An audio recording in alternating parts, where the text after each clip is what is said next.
Hi, and welcome to Human Docs. This is a program, a long-running program put together by the College of Liberal Arts and Sciences. I'm Brandy Kellett, and I'm your moderator for this evening, where we will watch Just Mercy. We hope you've been able to take advantage of the generous distributors who let us have access to the film over the last 48 hours. And we hope also that you've participated in the Common Read here at Lipscomb University this year and have enjoyed learning from Bryan Stevenson and hearing about his passionate cause for justice.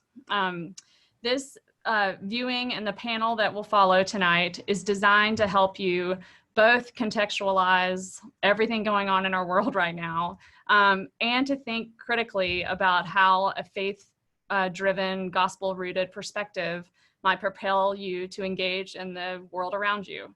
We do understand, though, that some of the issues that might come up tonight might make you uncomfortable or might be hard to hear or hard to think about. And we just want to tell you with our blessing that if you do feel uncomfortable, you're welcome to log off.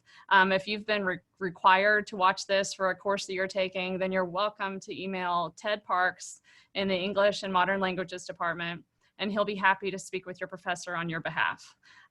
With that said, I want to introduce our panel to you.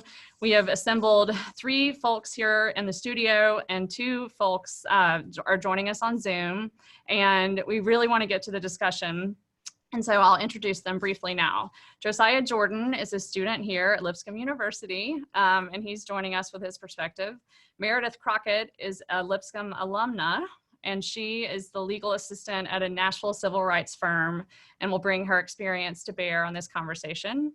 Adriana Carter has a master's in social work focusing on macro practices, and she's the vice chair of the Coalition of Black Social Workers. She also works at the Oasis Center, where she's the program coordinator of the Mayor's Youth Council.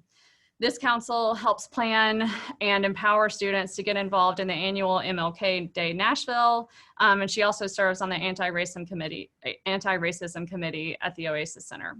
Carla McCanders is a clinical professor of law at Vanderbilt, and she's joining us by Zoom along with Meredith Crockett. And finally, we're so happy to have Thomas Hunter join us. He's the director of community relations for the Davidson County Sheriff's Office, and he is also a pastor in town. So welcome, panel. Thank you so much for joining us. And let's get started with our conversation. Before we do that, I do want to remind you that our Q&A function is live and open, and if any of our viewers have a question that you'd like to submit, we would love to include that question and ask our panelists live. So if you have any questions that you want to ask, just send me a note and I will help articulate your question to the panel. So Josiah, if it's okay, I'll start with you. Okay. Bryan Stevenson went to Harvard University, and there he had a stellar career from all accounts, and he chose to do his internships and his work in rural Alabama. All right. This took great courage, I think, on his part, and really made him go against the grain for maybe what a lot of his Harvard professors expected of him. And as we see in the film, even his own mom felt afraid for him to go to rural Alabama and try to defend and care for poor people. So I wondered if you could talk about your take on what it takes to commit to a life, or commit your life to a thing that conventional wisdom finds unworthwhile or maybe even dangerous. Yeah. What kind of courage did you see there? You know, from my perspective, I think it takes a lot of passion. You know, you have to be passionate about what you're doing in order to follow through with it. And also, I think it takes support as well. You need a good support system. It doesn't have to be a lot of people, but I think it's always important to have at least someone that you can fall back on. It can be your mother, it can be your father. In many cases here at Lipscomb, in many cases, you know, it's God for us, it's Jesus. And just having someone there in your corner to encourage you, because doing something like that, it's not easy at all. And you're gonna get tired, you know, you're gonna get weak. There's gonna be some mornings you're not gonna wanna go do what you're gonna do. But with that supporting cast, you know, they'll always be there to encourage you and give you the strength to continue that test, which you've been called to do. Thanks, Josiah. I wonder, in reading the book and in watching the film, I was struck so often with the way that Stevenson really sort of debunks the myth that doing the right thing always feels good and it's always easy, right? Right. Sometimes stepping up takes a lot of courage, and you really have to go against the grain of what you've been taught or what other people expect of you. Yeah. That's a beautiful thing. Yeah. Okay, Professor McCanders, I'd love to ask you our next question. Stevenson in the book says that the opposite of poverty is not wealth. The opposite of poverty is justice. So I'd love for you to talk about this, especially in the context of the American dream. America loves its Protestant work ethic, and we love our independence. We tend to think that poor people maybe deserve to be poor. Do you think people can work hard enough to beat a system designed to keep them in a bad status quo? How does the American dream narrative work here, and should it be revised? So in other words, if you could talk about the way poverty and racism work together to feed injustice, we'd be grateful. Thank you for the question, and thank you for having me here tonight. I think one of the core concepts that has been come to light recently is how racism, systemic racism in the United States operates in a similar manner to a caste system.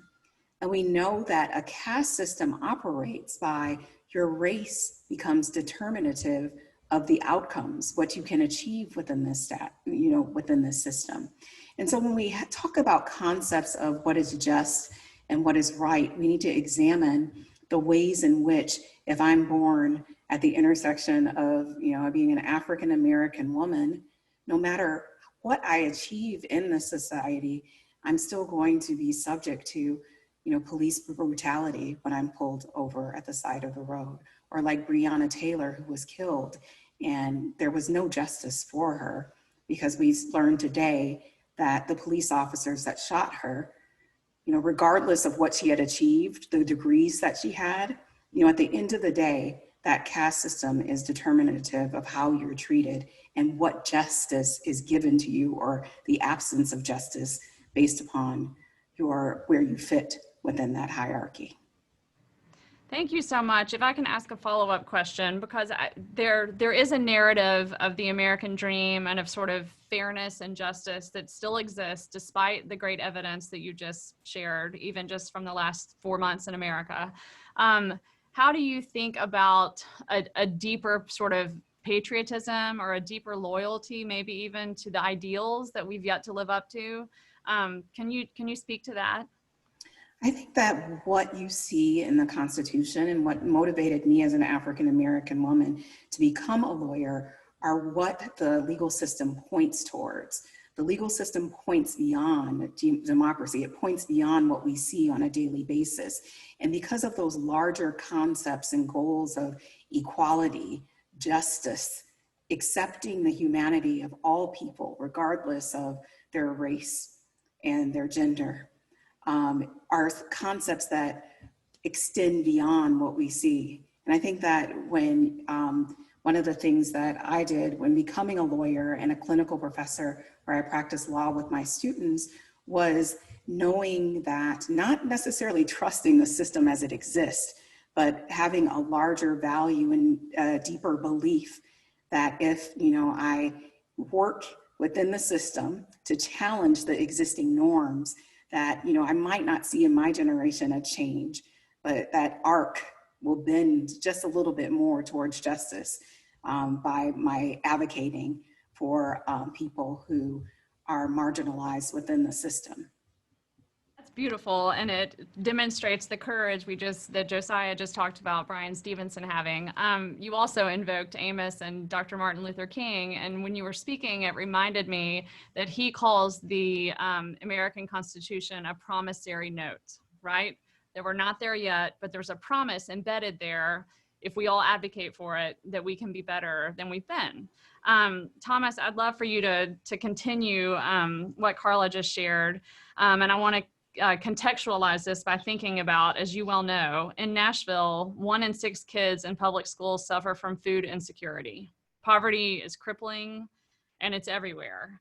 A person's income level, according to Stevenson, determines the time spent in jail more than his or her guilt or innocence in many cases.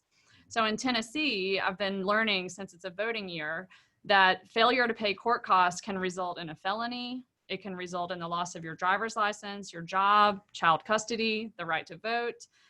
Can you talk about how our criminal justice system criminalizes poverty, preventing people from being neighbors and parents and even citizens in our democracy? And then if you and the sheriff's office are doing anything to help change this, then tell us about it.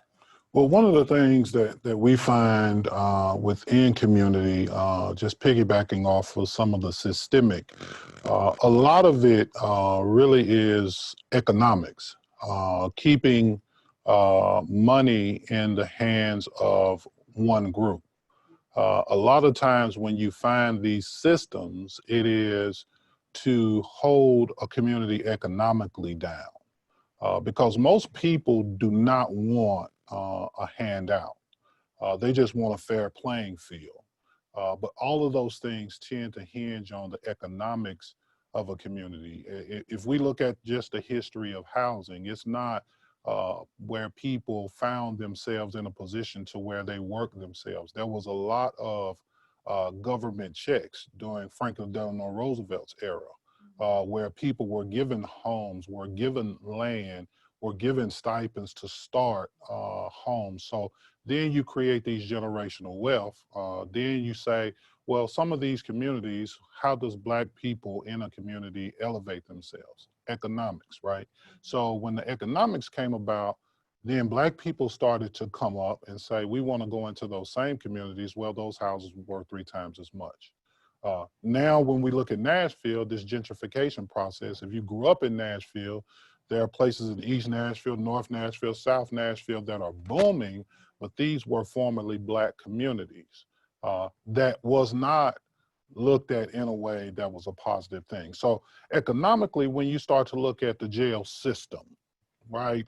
When we think about Nashville, Davidson County, the jail should look like a picture of your city, race and economics. The difference is when somebody is incarcerated within Nashville, Davidson County, they go to jail. And for the most part, if you are from a certain community where you have the resources, you make bond and you go home. People who are in poor situations have to sit there because they can't afford to make bond. So it flips because normally in Nashville, the arrest rate is pretty equal. But once someone gets in jail, then it becomes economics. Can I afford to get out of here? So some of the things we're doing in the sheriff's agency and the sheriff's office, we have a relationship with the bail fund program with Raheem. They are allowed to come in and make bail for people who can't afford to make bail. We also created a thing called the Behavioral Care Center that helps people who have been arrested because they're ill from mental illness. So now when somebody gets arrested, we have a mental health professional on deck. We have a totally separate building that works with the patient and not the person or not the charge. A long time, we were arresting sick people and putting them in jail when they should have been in a different situation. So these are certain things, but that's a small part we're doing on the sheriff's office side. I mean, we can look and say 30% of what we create and generate as an agency should go to hospitals. But you need to say that to the courts.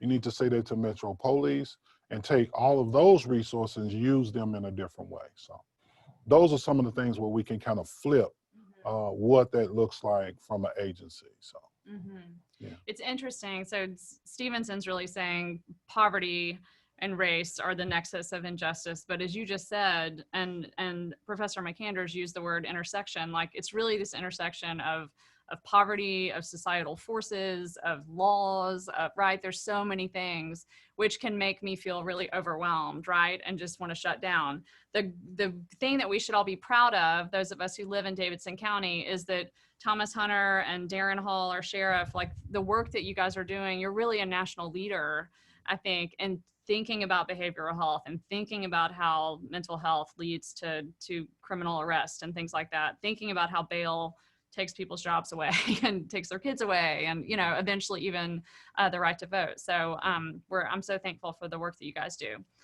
So Adriana works and likes to think at a macro level. I've learned we live in a moment where videos of police violence or of rioting violence go public and go viral. Some of us are moved by images, by stories, by knowing a person who suffers, but other people are moved by statistics, by facts, by macro data. I think we take that information in really different ways, and then we respond in really different ways. I'm wondering, as we respond, some people want to go protest, they want to divest, they want to change systems. Other people want to invest and build relationships and bring folks together across lines of difference. As a person who works in micro relationships, I don't know that that's a term. Is that a social work term? Sure. I just made it up. And macro systems, is one better than the other? Are both needed? Can you speak to the relationship between the small view and the large system view? Yeah, great question.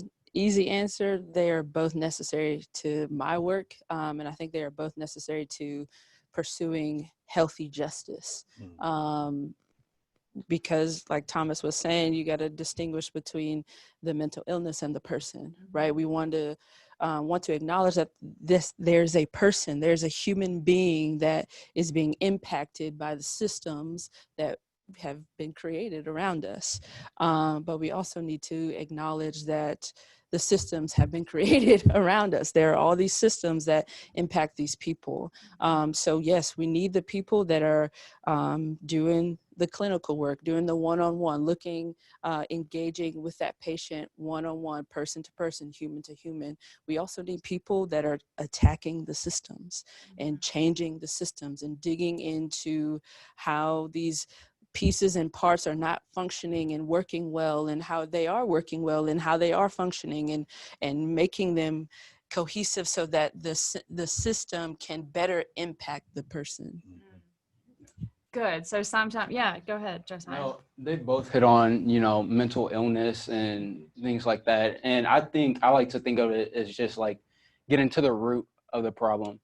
If someone, say there's like a single mother and she gets caught like stealing, for a family who hasn't ate in a while, and she gets caught, she has to go through the system and everything like that. In reality, yeah, she got caught stealing, but the real problem was that she's just hungry, like she's just trying to feed her kids. And so I feel like she should be treated a lot different if we were to get down to the root of the problem, instead of just looking at, okay, you're a thief, so you go in jail. That's so helpful. In my classes, we've been talking about Adichie's idea of a single story and how it's so easy to either project an idea onto someone or to let their worst deeds sort of define them, right? And I love the way you're talking, Josiah, about it takes context, it takes listening. Maybe that one-on-one helps you figure out where they could fit in the bigger system and how the system can serve them, all that sort of work. So Meredith, I'd love to come to you now and ask about how Christians often engage with this kind of work. As Adriana was talking about, we need this relationship work, but sometimes we have to address, we always also have to address the systems that come up around people to either empower them or to punish them, right? And often in my work with other Christians, I realize that when we think about poverty or injustice, we love to talk about mercy, but we can get a little prickly when people say it's a justice issue, right? That we can talk about a one-on-one relationship, but when we say, really, there's a system designed here to disenfranchise a whole group of people, we can tend to get a little prickly around issues like that. And so I'm wondering, in your work, working with civil rights attorneys, working in your office, do you find that for yourself or your colleagues that most people are fueled by sort of a mercy mindset, or are they fueled by a justice mindset? Maybe that's not a divide and it's just a divide that we put on there. But I wonder if you could speak to that. What do you think is more effective, to call for mercy or to call for justice? You're muted right now. Sorry. Oh no, can y'all hear me? Yes, you're great. Can you hear me? Okay, great. I think one of the biggest problems, and I'm not going to generalize the entire Christian faith, I would say, like with the kind of evangelical white Christian movement that we're seeing right now, is that we've made justice and mercy mutually exclusive, that they're somehow separate from one another. I think that it's, you know, justice without mercy is too punitive, and mercy without justice or any kind of love is just pity, and that's, you know, totally useless to what we're trying to do. I think that part of the problem is that we have equated our idea of justice with somehow some kind of a political identity. So if you are going to talk about justice, you're talking about the Democratic Party, you're talking about particular candidates. We have made these issues so particularized to individual people. So if you want to fight for justice, you are Alexandria Ocasio-Cortez. If you want to fight for justice, you're Bernie Sanders. Instead of, if you want to fight for justice and mercy, you are Christ. You cannot devoid the Christian faith of justice and mercy, or it is no longer Christianity. I think in our particular work, where we're doing plaintiff side law in terms of racial discrimination and other forms of discrimination, one of the best examples I can give of what true justice and mercy actually looks like, that's kind of front of mind, is my boss, who I work for. His name is Judge Kevin Sharp. He was appointed to the federal bench by Barack Obama. And after only a few years of being on the bench, he could no longer do the job. He felt that the work was too punitive, and where he would have charged a person for a nonviolent drug crime for 15 months in state court, he was sentencing folks to 15, 20, 30, 50 life in prison for nonviolent crimes. And so he left the bench and he joined the firm that I work for, and now does this nonprofit or pro bono work where he's actually helping the folks that he put in prison get out. And so that is both justice and mercy. That is mercy in that he's recognizing that he's the reason that they're there. He's the core of the problem. He himself was the problem. And it's justice in that he's righting a wrong.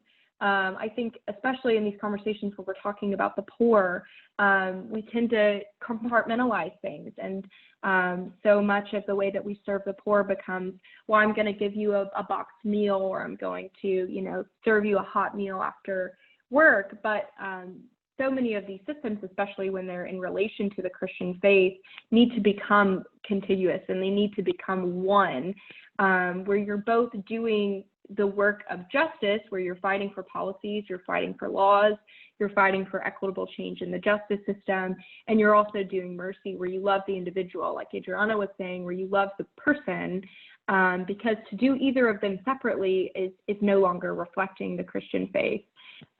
You have to have them together, and I think a little dash of love in there at some point is always helpful.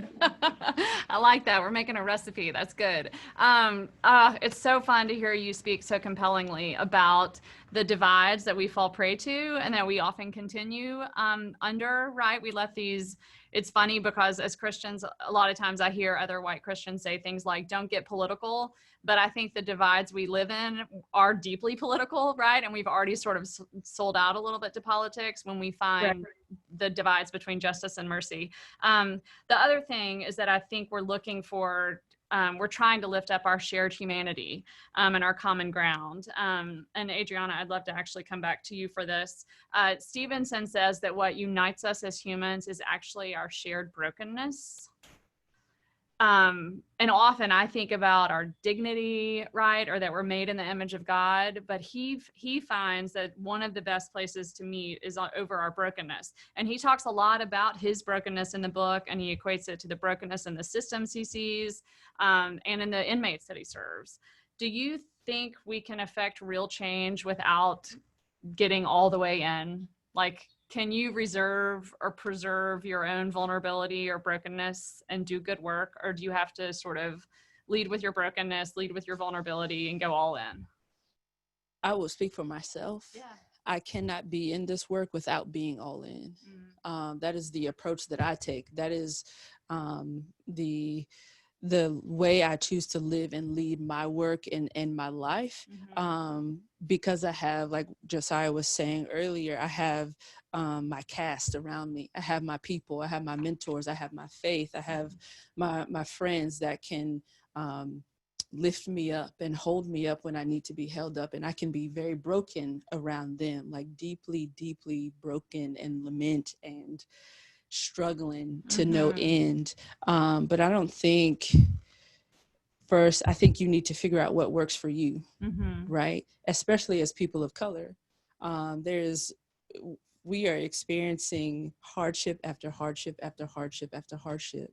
And if we are not in some way taking care of ourselves and preserving our stuff and just like putting on some type of armor, there's no way, there's no longevity in this work.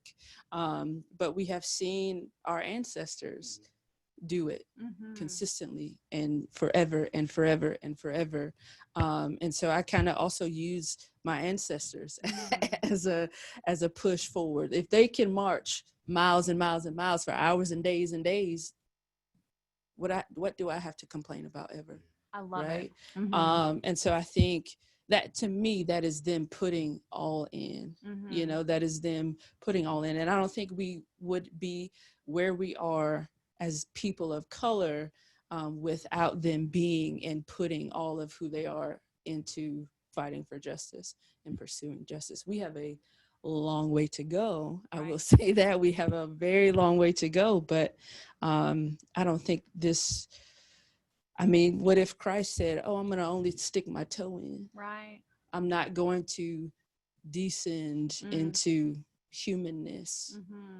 Like, I just, what Demands all of it. I think it demands every ounce of who we are. And it's hard, and you need to put in the right stuff. You need to have a good system around you. You need to self-care. You need to be in therapy. You need to, you know, protect yourself at all costs, but you cannot do this. I don't think I can do this work without being all in and knowing when to step back. That's beautiful.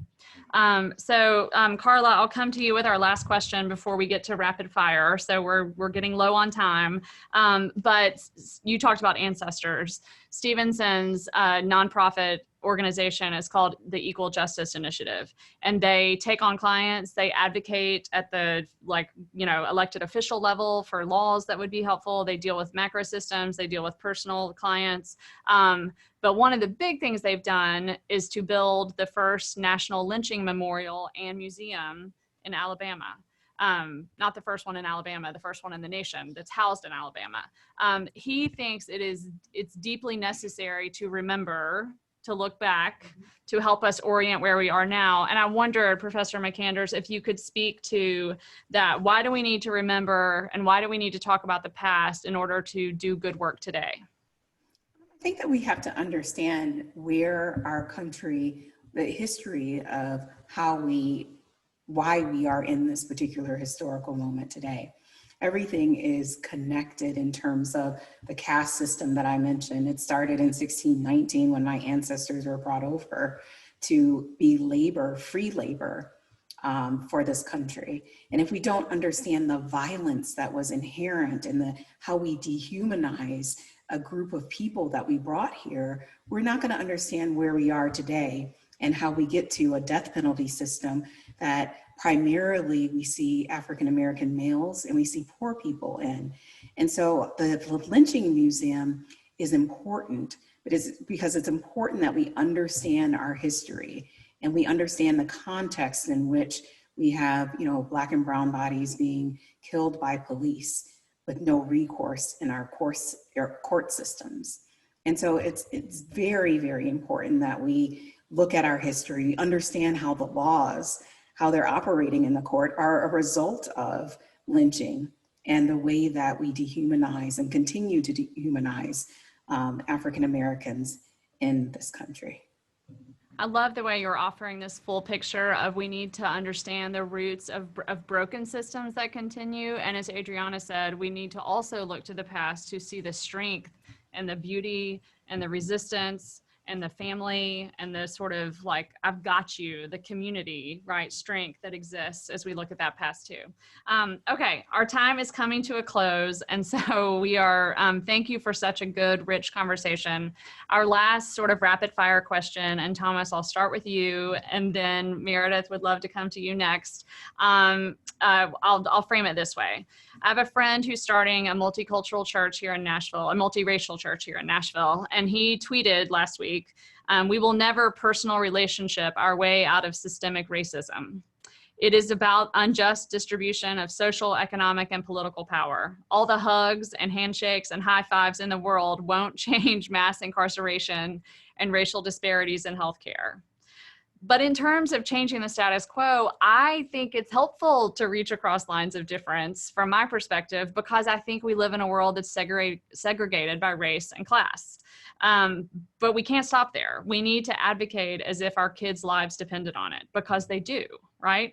And so, but in working with confronting injustice in my world, I'm familiar with this moment where people feel like really passionate or really outraged or really engaged, but then they freeze and say, well, what do I do next? And so this is the question. Do you have advice? Do you have a charge that you would offer to help people move from the I'm leaning in and learning a lot and engaged, and actually willing to be all in and to think about how I can help change these systems of injustice? Well, I think the biggest thing is to get over the fear of someone getting to a place where you've been for a while, opening up the doors of opportunity, and not having yourself in a position to where you look at them when they start to delve off into and start to recognize their own culture. So I did my DNA thing. I'm 85% Nigerian. Only thing between me and a Nigerian person is the language. There's a historical story behind language, but that's a whole nother conversation. But that's the difference. But I teach my sons to not stop at that narrative, we were brought over on a boat. No, this is where you actually come from. This is the culture of people that you come from.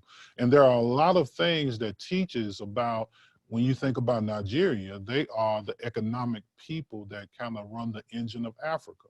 So if I'm telling my sons this, that gives them a whole different perspective.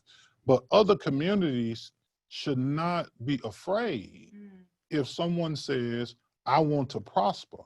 I have a collective of friends that come from some very different economic spaces, some very different communities. But one of the rules of the game in our world is you got to get involved. And if you're going to pour into a community, you got to pour in with no strings attached. Let that community strive. Let that community fail. Let that community get to a place where they understand and say, oh, okay, now I can go invest in some property and build one of these tall and skinnies in Nashville and flip it and go do another one, right? Don't be afraid to allow someone from another community to understand the process that you have prospered from. It's okay. And you don't have to be afraid to let somebody get there, to come into a world that you've always known about. So I think those would be the bigger things when we think about people and say, how do I engage? If young people are listening to this, do not be afraid, because you're going to be surprised what you find in what you have been told is a poor community. There's a lot of giftedness and gifts in communities where people have said this is a poor place, but you're going to find it's a very rich place. So. That's beautiful. Thank you, Thomas. And I love the idea that we're actually, we limit ourselves when we don't welcome in a new thing, right? Like it hurts all of us when we try to keep people at bay. That's beautiful. Meredith, what advice would you have?